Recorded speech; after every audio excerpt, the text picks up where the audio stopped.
아멘. 아멘. 오늘도 은혜 충만하기를 주의 이름으로 축원합니다. 에스더서에 나오는 중요한 인물들 네 사람들입니다. 그 사람들을 보면서 함께 은혜를 나누고 있습니다. 시대적인 모습은 이제 이스라엘 백성들이 멸망당해서 지금 바벨론에 의해서 잡혀온 겁니다. 포로로 잡혀갔고 그 바벨론 왕권이 이제는 바사 왕권으로 왕권만 변화됐지 이스라엘 민족은 여전히 노예 아닌 노예로 포로 생활을 하고 있는 겁니다. 그런 상황 가운데 우리가 살펴본 인물들 모르드게 살펴봤고요. 아하수의 왕, 그 당시 아사의 왕입니다. 왕을 살펴봤고요. 그 다음에 지난주부터 오늘까지 지금 주인공 에스더, 왕후였던 에스더를 살펴보고 있습니다. 포로로 잡혀오기 전부터 부모 없이 삼촌 모르드게에 의해서 컸습니다. 자기 주장이 없어요. 늘 언제나 삼촌에 의해서 끌려다닙니다. 그러니까 자기 정체성이 없어요. 자기가 뚜렷하게 자기 주관이나 뭘 하고 싶은 거나 말하고 싶은 거나 이걸 함부로 얘기하지 않고 꾹 눌러두는 그런 사람이었습니다. 그렇기 때문에 무력감에 빠지기도 했고요. 그러나 모르드게가 이제 이 민족이 하만 때문에 다 멸망하게 생겼다.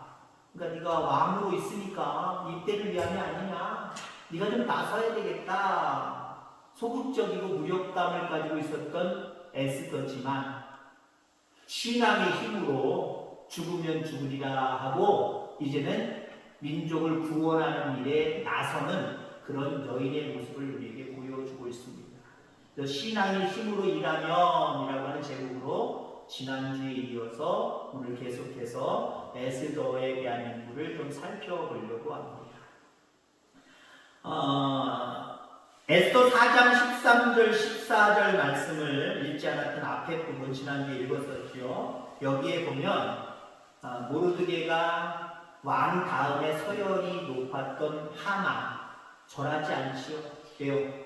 이스라엘 민족이고 에돔 사람입니다. 이도 이방인이에요. 지금 바사의 나라의 인물이 아닙니다. 이방에서 온 사람입니다. 이 사람들. 근데 이 둘의 관계는 천적입니다. 두고두고 천적입니다. 지난 주일날 그런 걸 살펴봤죠.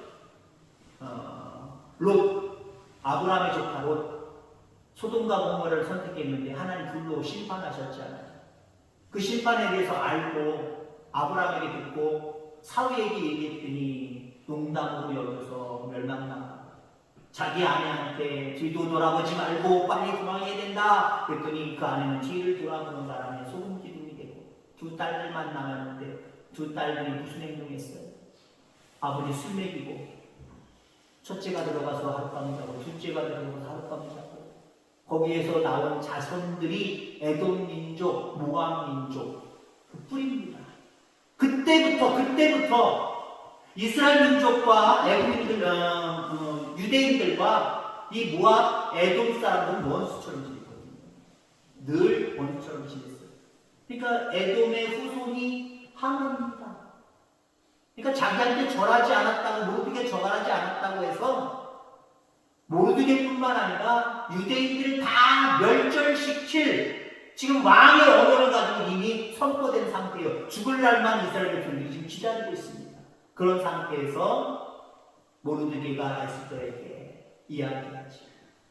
네가 나서야 된다. 이 민족을 구원해야 되겠다. 라고 4장 13절 14절에 말씀하고 있습니다. 그 말씀 중에 이런 말씀이 있습니다. 고난받는 유다인과 별개라고 생각하지 말아라 라고 말하고 있습니다. 여기서 아주 중요한 원리를 하나 우리가 발견해야 되는데 동일시의 원리입니다. 동일시의 원리. 아마 에스더는 그러고 싶었을 거예요. 내가 무슨 힘이 있다고.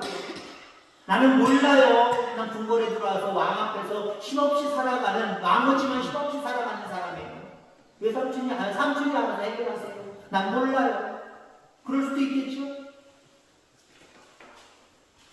그러면 어쩌면 자기는 살 수도 있겠고, 힘없다고 해서 방치되었던 삼촌이나 다른 유다인들은 다 죽을 수도 있겠지. 그러나 어찌됐든 자기는 살 수 있을 겁니다. 근데 가만히 모르게 얘기를 들어보세요. 너는 유다인 아니냐? 너도 유다인 아니냐? 하만에 의해서 유다인들이 다 이 바사 왕국에서 다 죽임을 당할 때에 너도 유대인이기 때문에 같이 죽는 거야. 너 그러고 있으면 안 돼. 너도 유대인이야. 아, 그렇구나.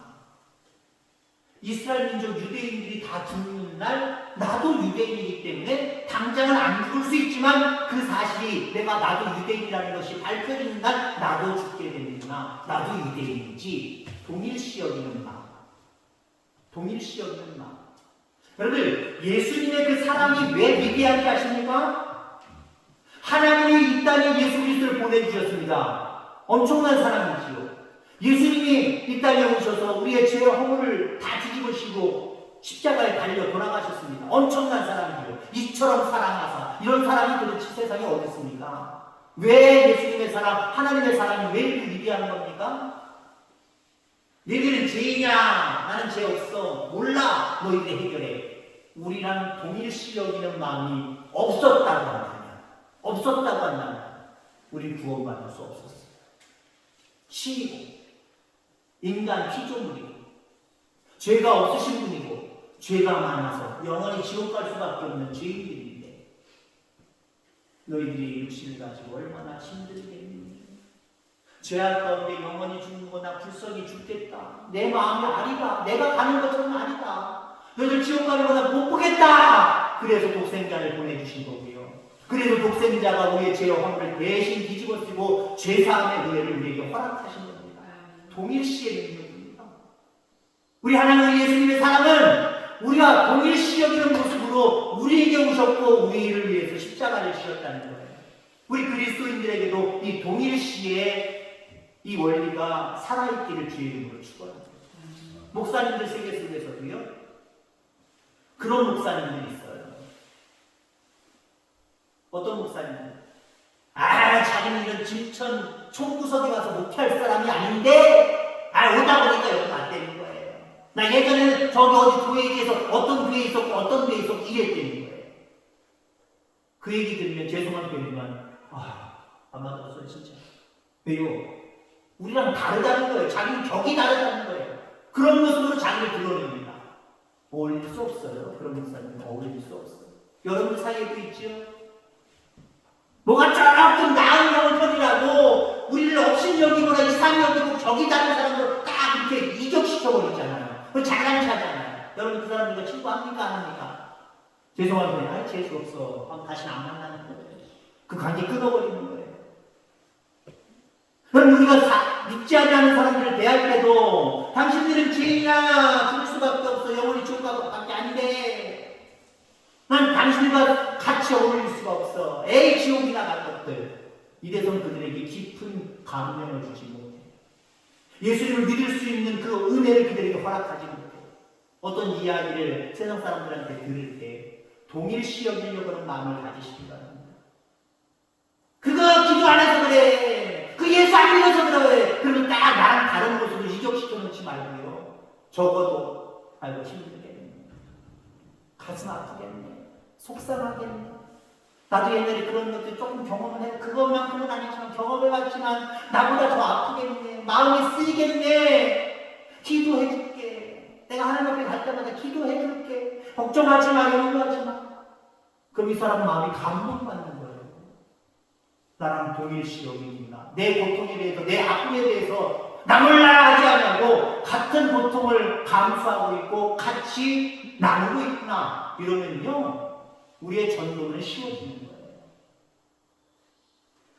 자, 에스더가 동일시 여기는 마음을 가졌습니다. 내 민족이지. 그들이 멸망당할 때 나도 결국 멸망당하는 거지. 그들이 살 수 있을 때 나도 결국 사는 거지. 동일시 여겼습니다. 동일시 여기니까 어떻게 됩니까? 죽으면 죽으리라는 신앙의 결단이 거기서 나오는 거고요. 그랬을 때 결국 민족이 살게 되고 자기도 살게 됩니다. 동일시 여기는 마음이 없었다고 생각해 보세요. 자기는 왕후이기 때문에 하만이 정해놓은 유다인들 다 죽이는 진멸의 날은 자기는 죽지 않을 수도 있겠지요. 그런데 결국 그 유대인이라는 게 들통나게 되어 있거든요.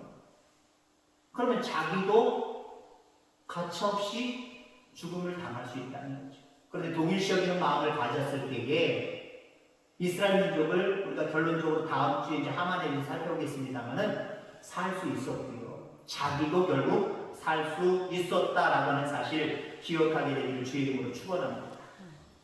에스더의 강점이 무엇일까요? 무엇보다 균형 감각이 탁월했다라고 하는 겁니다. 믿음과 지성을 동시에 갖췄고요. 아름답기까지 했습니다. 왕을 뽑는 거 보세요. 왕을 뽑는 데가 누구나 신청해라. 신청해서 거기 1등 먹은 사람이 에스더입니다. 그러니까 그 미모가 아름다움이 대단하다라고 하는 것을 우리가 볼 수 있겠지요. 하지만 앞서서도 얘기했지만 에스더는 참 연약한 사람입니다. 부모님 없이 자랐기 때문에 자기 정체성, 자기 색깔이 없어요. 그러니까 뭔가 무력감에 빠져있는 그런 여인이었습니다. 그러나 그 모든 것들을 에스더는 극복해냈다라고 하는 겁니다. 에스더는 출발은 외모였을 겁니다. 나중에는 신앙으로 열매를 맺습니다. 왕 앞에 왕을 만나기 위해서 처음부터 미모로 접근했지요. 왕을 뽑는다 그랬더니 결국 미모로 접근을 해서 결국은 1등 먹은 건 아니에요. 그리고 오늘도 결단하고 왕 앞에 나설 때에 왕이 부르지도 않았는데 아무리 왕이라고 해도 함부로 왕 앞에 가면 귤을 내밀었다 그랬잖아요. 귤, 지휘봉 같은 거 주거든요. 왕에 앉아서 지팡이 같은 거 들거든요. 군인으로 얘기하면 지휘봉 그거거든요. 그런 걸 내밀었다. 안 내밀으면 끌려가서 그냥 죽는 겁니다. 내가 부르지도 않았는데 감히 여기 와! 소리 지르면 죽는 거예요. 근데 그 아름다움에, 너무 아름다움에 빠져서 줄을 내밀잖아요.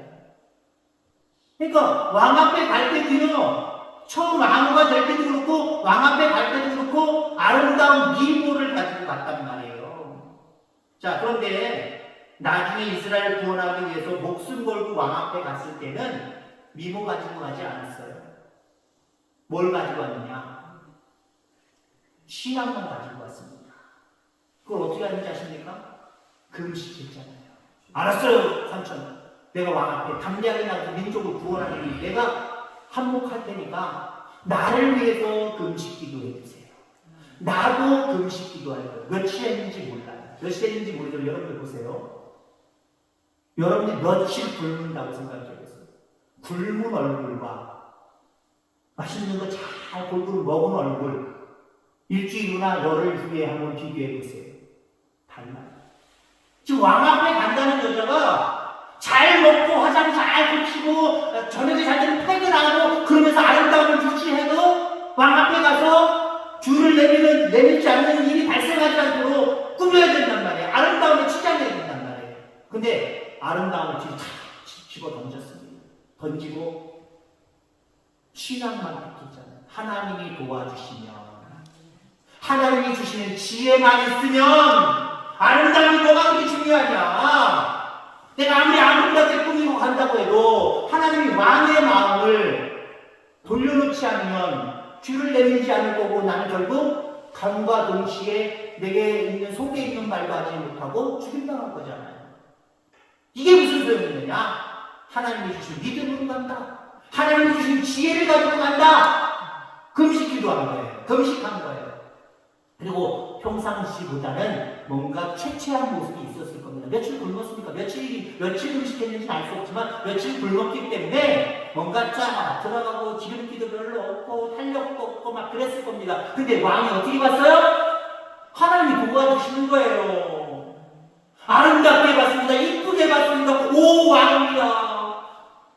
야, 이렇게 이쁘라니까 내 앞에 나타났구나. 내가 한 달 이상을 내가 안 갔구나. 자기 혼자 스스로 깨우치고 회개하잖아요. 그리고 줄을 내밀어서 일로 와라. 하나님이 도와주시지 않으면 아무 문제도 해결될 수 없다라고 하는 겁니다. 자, 이처럼 에스더는 신앙도 있었지만 그 신앙이 표현되어지는 것은요, 지혜가 있어요. 주여 믿습니다. 물론 이것도 중요하지만 그 주여 믿습니다를 표현할 수 있는 방법, 지혜가 가장 중요한 거예요. 여러분에게 지혜가 있기를 주의 이름으로 축원합니다. 에스더는 아름다움도 있었지만 이쁘기도 했지만 신앙의 힘, 지혜도 있었습니다. 여러분도 멋있기만 하지 말고 이쁘기만 하지 말고 하나님께서 주시는 지혜를 가지고 이 땅을 살아가는 저와 여러분들 되기를 주의 이름으로 축원합니다. 왕이 그 아름다움을 보고 어서 와라, 네 소원이 무엇이냐, 나라의 절반을 내가 줄게. 에스더가 그 얘기를 듣고 이야 잘됐다, 내 속에 있는 얘기야지 해야지. 사실 왕이시오, 나도 유대인이고 내 삼촌, 업적을 세운 삼촌도, 그래서 성전 문지기로 써주신 그 삼촌도 유대인인데 저 하문 때문에 우리가 결국 죽게 됐습니다. 죽을 날짜를 정해놓고 지금 악의 원형 가운데 우리는 죽게 생겼습니다. 우리 민족을 살려주시옵소서.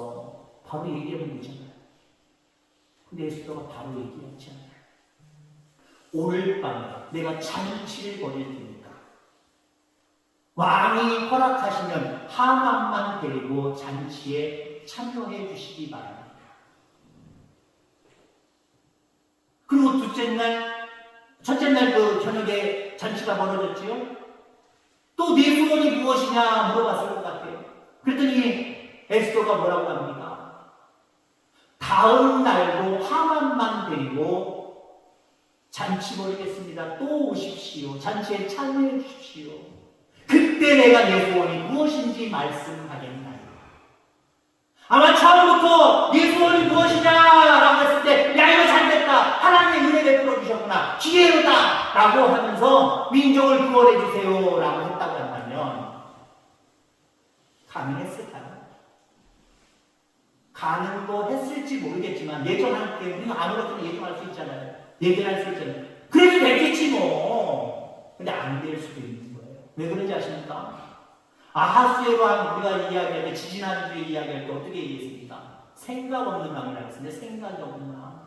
아무 생각이 없어요. 하나님의 말씀이 없으니까 생각이 없습니다. 이리 끌려다니고 저리 끌려다니고 그럽니다. 하만한테 끌려다니면서 자기 인장 빼주고, 모르드게에게 나중에 보겠습니다만 모르드게에게 빠져가지고 모르드게에게 인장 빼주고, 왕이 자기 주권을 가지고 그건 안 되겠다, 그건 되겠다 판단해서 자기가 명령을 내려야 되는데 네가 알아서 해, 네가 알아서 해. 아무 사람에게 그냥 맡겨버립니다. 자, 일어났는데 하만이 그 소식을 들었다고 생각해보세요. 그러면 어떤 방법으로든지 그 왕도 유대인입니다. 결국 왕 앞에서 순종하지 않는 민족입니다. 다 멸절시켜야 됩니다. 더 강하게 나왔어도. 그러면 이스라엘 민족이 죽음에서 구원받는 일, 장대에서부터 죽는 일이, 모면되는 일이 있었을까요? 없었을 겁니다. 특히 그리고 왕이, 아하스의 왕이요, 잔치 벌이기를 좋아해요. 아무 생각이 없으니까 그날 행복하고 즐거우면 되는 거예요. 자기 스스로 잔치도 많이 벌이지만 신하들에 의한 잔치도 많았을 거고, 오늘은 왕후가, 이뻐하는 왕후가 잔치를 벌이기 때문에 내 소원이 뭐냐고 잔치를 얘기하는데 내일 또 잔치를 벌이겠답니다. 너무 마음 쏙 빼앗겼겠죠. 그러니까 다음날 이제 에스더가 죽으면 죽으리라고 하는 결단을 가지고 이야기할 때 그 이야기를 확실하게 100% 들어주는 모습들을 바라보게 됩니다. 그리고 여러분들, 왜 에스더가 지혜롭냐? 하만만 데리고 그랬잖아요. 하만이 도대체 누군데? 모르드게로 말미암아 이스라엘 민족 유대인들을 다 죽이려고 하는 호황무도한 에돔 사람이잖아요. 근데 그를 뭐가 좋다고 잔치에 그 사람만 데리고 갑니까? 마음을 놓게 만드는 거예요. 그리고 이 사람도요, 자기의 권세와 자기의 어떤 재산과 자기가 소유한 모든 것들을 자랑하기 좋아하는 사람입니다. 오늘 본문의 말씀해 보니까 5장 말씀 속에 10절, 11절, 12절까지 쭉 보세요.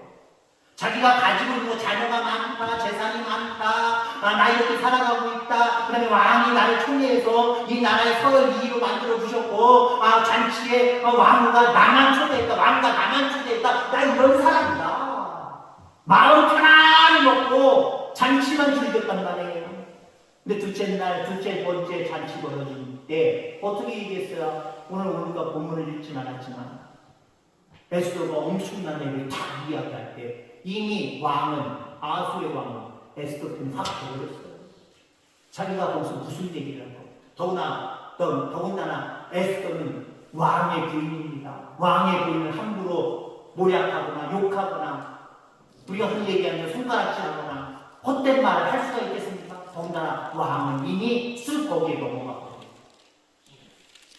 하만이 배제를 셀 수가 없었던 겁니다. 결국 지혜가 그에게 있었다라는 거죠. 잠언 24장 6절에 보면 너는 전략으로 싸우라 승리는 지략이 많음에 있느니라 라고 말씀하고 있습니다. 다른 말로 얘기하면 너는 지혜로 살아라. 지혜가 많음이 승리의 요소다라고 말씀하고 있습니다. 우리 그리스도인들은 어떤 상황 속에서도 승리해야 됩니다. 그러하기 위해서는 다른 말로 표현하면 신앙이 있어야 되고요. 신앙이 있는 사람은 지혜로운 사람입니다. 이 지혜 어떻게 가질 수 있겠습니까? 에스더는 어떻게 이 지혜를 얻을 수 있었겠죠? 얻을 수 있었을까요? 어떻게 잔치 2번을 오늘 다음날 벌이면서 모든 상황들을 자기에게 유리한 상황으로 이끌어가는 이 지혜 어디서 나왔을까요? 금식이요. 하나님 앞에 기도가 그로 말미암아 지혜를 갖게 만드는 거예요. 신앙을 갖게 만드는 거예요. 날마다 깨어 기도하는 저와 여러분들 되셔서 이 세상에 가장 귀한 지혜는 하나님이 우리에게 주시는 지혜거든요. 인간의 지식, 인간의 지혜가 아무리 똑똑하고 아무리 지혜롭다고 할지라도요, 그것까지 해결될 수가 없어요. 하나님이 주시는 지혜. 이거 에스더가 자기가 열심히 공부하고 뭐해서 얻어낸 지혜라고 생각하십니까? 하나님 앞에 기도할 때, 금식할 때 그에게 속닥속닥 하면서 하나님이 알려주신 계략, 지혜입니다. 여러분 믿음으로 살아가길 바랍니다. 지혜로 살아감으로 말미암아 모든 일들을 잘 감당하고 승리할 수 있는 저와 여러분들 다 되기를 주의 이름으로 축원합니다. 하나님 아버지 감사합니다. 오늘도